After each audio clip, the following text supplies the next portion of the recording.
Welcome back to Live Now from Fox. I'm Stephanie Coueignoux. Continuing our major headlines, I did want to share this with you. This is a Fox 5 Atlanta Post stating that testimony will resume tomorrow in the Colin Gray trial. Jurors recently viewed body cam footage of Gray's reaction to the Apalachee high school shooting. And this, meanwhile, is some video from last week's trial as it is set to resume tomorrow. Testimony is expected to resume tomorrow for Colin Gray, who is the father of the accused Apalachee high school shooter, Colt Gray. Last week, prosecutors began building their case that Colin Gray ignored warning signs and enabled his son's access to the rifle used in the deadly school attack. Gray faces nearly 30 charges, including second-degree murder and involuntary manslaughter in connection with the September 2024 shooting that killed 4 people and injured 9 others.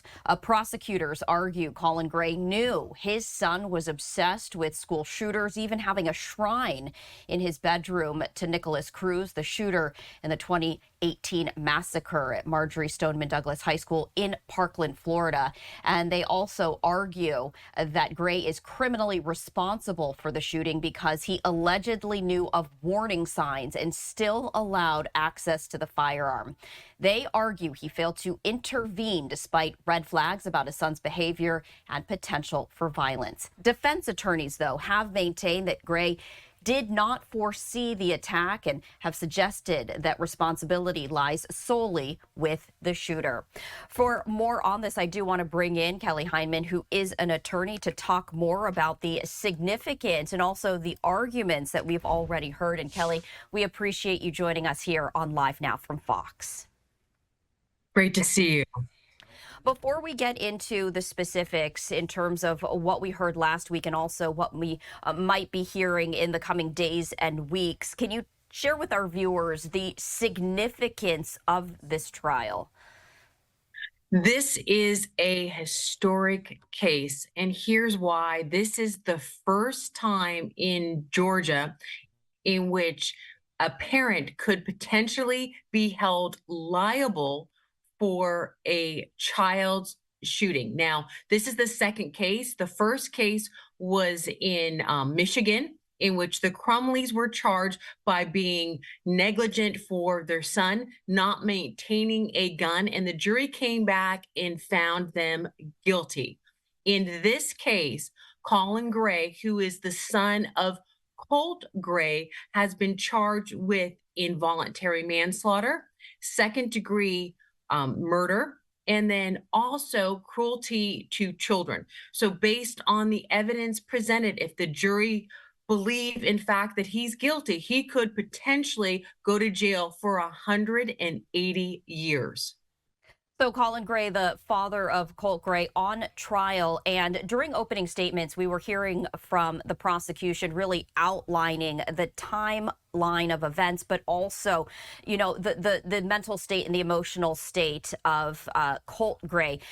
But the defense really focused on the argument that the jury needs to look at the would and not the could. It's not could the son potentially commit, but would he? And can you outline the nuances in terms of those particular words, and what the jury needs to focus on? So the prosecution that brought the case has to prove the case beyond a reasonable doubt, and they have to prove each element of the causes of action. And so what is key for this case is foreseeability. What that means is, was the actions of the son foreseeable? Did the father also have the knowledge, what he knew, right? Not what he should have known, but what exactly he knew. And so did he in fact have the knowledge that his son was going to do this act? Did he know that his son was going to harm other people? And that's really key. And so the prosecution are going to focus on the facts. It's going to help substantiate that. They're going to focus when the FBI came to visit the son and the father, because the son allegedly posted stuff online, in fact, about a shooting. However, the defense are going to argue the fact that the son denied that action, that the son said that it wasn't him. And so, in fact, based on that, it wasn't foreseeable. The father didn't know, in fact, that the son was going to commit the crime. Those are going to be really important things that the jury is going to look at.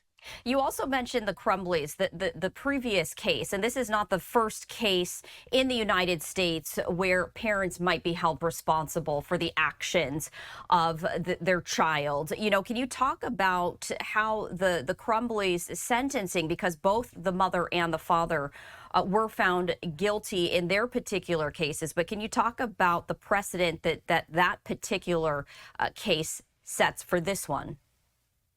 Sure. So it's key from the standpoint of legally holding parents liable for the actions of their child. However, that was in a different state. So because of that, the law doesn't apply. But the fact that these types of cases are being brought forward. Now, when we look at the Crumley case, there's facts specific to those cases. And what were key facts in that case was about the access to the gun.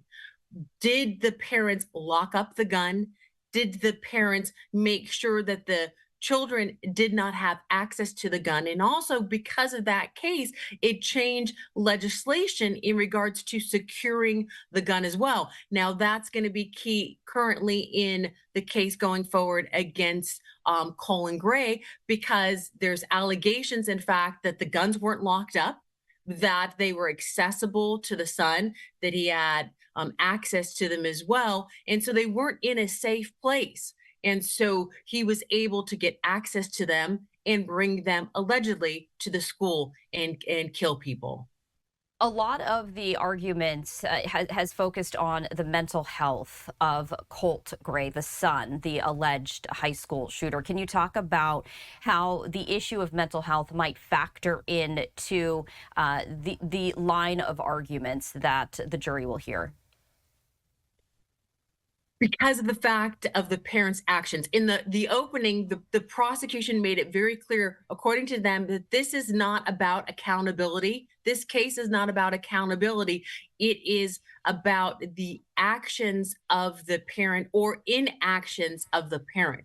So the fact that there was allegedly mental health, what exactly did the parents do? What actions did the parents do for the kids' mental health? Now, defense make the argument that Colin Gray was very involved in his son's life, that he wanted to make sure that he was working with counselors to get the help that he needed and to make sure that he was properly counseled and got the help that he needed. But those are definitely key things in both the cases, and in the other case as well, about the Crumleys, in that case, about mental health as well, and definitely in this case. Now, could also potentially the mental health affect the son when he goes to trial. The son, Colt, has not gone to trial yet, and you're innocent into a court of law until proven guilty, and he has pled not guilty, and potentially mental health might play a role in his case as well. So, when it comes to witnesses and individuals taking this stand, do you anticipate Colin Gray taking the stand in his own defense?